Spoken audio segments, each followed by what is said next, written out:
ഇപ്പോൾ സെക്രട്ടേറിയറ്റിന് മുൻപിൽ ആശാ വർക്കേഴ്സ് സമരസമിതി സംസാരിക്കുന്നുണ്ട്. മാധ്യമങ്ങളെ കാണുന്നവർ തത്സമയ സംപ്രേഷണത്തിലേക്ക്. പൗരസംഗമത്തിൽ പങ്കെടുക്കാൻ വേണ്ടി അവരോട് ഒരു അഭ്യർത്ഥന വയ്ക്കുകയാണ്. നിങ്ങളുടെ പിന്തുണ ഈ പൗരസംഗമത്തിനോടൊപ്പം ചേർന്നുകൊണ്ട് ഉറപ്പിക്കണം. അതിനുള്ളൊരു സന്ദർഭം കൂടിയാണ് ഈ പൗരസംഗമം എന്ന് ഞങ്ങൾ വളരെ വിനീതമായി ഈ സംഘടനകളുടെ നേതാക്കന്മാരോടും ഈ സാമൂഹ്യ സാംസ്കാരിക സംഘടനകളുടെ നേതാക്കന്മാരോടും അതേപോലെ ഇവിടെ എത്തിച്ചേർന്ന വ്യക്തിത്വങ്ങളോടും ഞങ്ങൾ ഈ പൗരസംഗമത്തിൽ പങ്കുചേരണമെന്ന് അഭ്യർത്ഥിക്കുകയാണ്. ഇതാണ് രണ്ടാമത്തെ കാര്യം.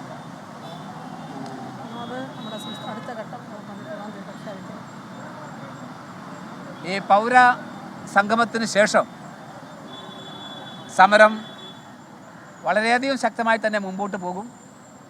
ഗവൺമെൻറ്റിൽ നിന്നും ഞങ്ങൾ മുമ്പോട്ട് വെച്ച ഏറ്റവും സുപ്രധാനമായ ഡിമാൻഡുകളുടെ മുകളിൽ ഒരു ഒത്തുതീർപ്പും ഉണ്ടാവുന്നില്ലെങ്കിൽ ശക്തമായ സമരമായി മുമ്പോട്ട് പോകാൻ തന്നെയാണ് ഞങ്ങളുടെ തീരുമാനം. ഇവിടെ നടക്കുന്ന ഈ രാപ്പകൽ സമരവും അനിശ്ചിതകാല നിരാഹാര സമരവും അതുതന്നെയാണ് പ്രധാനപ്പെട്ട സമരം.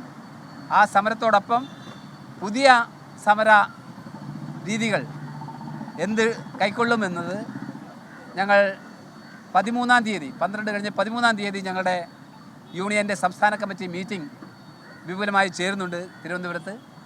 ആ മീറ്റിങ്ങിൽ ഞങ്ങളൊരു തീരുമാനമെടുക്കും.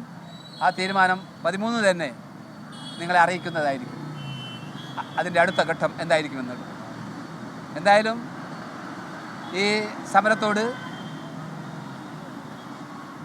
നമ്മുടെ പൊതുസമൂഹം കാണിക്കുന്ന പിന്തുണ വളരെ വലുതാണെന്ന് നിങ്ങൾക്കറിയാം. ഇപ്പോഴും നിങ്ങൾ മുമ്പോട്ട് വെച്ചിട്ടുള്ള പ്രധാനപ്പെട്ട ആശാ വർക്കേഴ്സ് സമരത്തിന്റെ തുടർ നടപടികളെക്കുറിച്ച് സമരസമിതി വിശദീകരിക്കുകയായിരുന്നു ഇപ്പോൾ.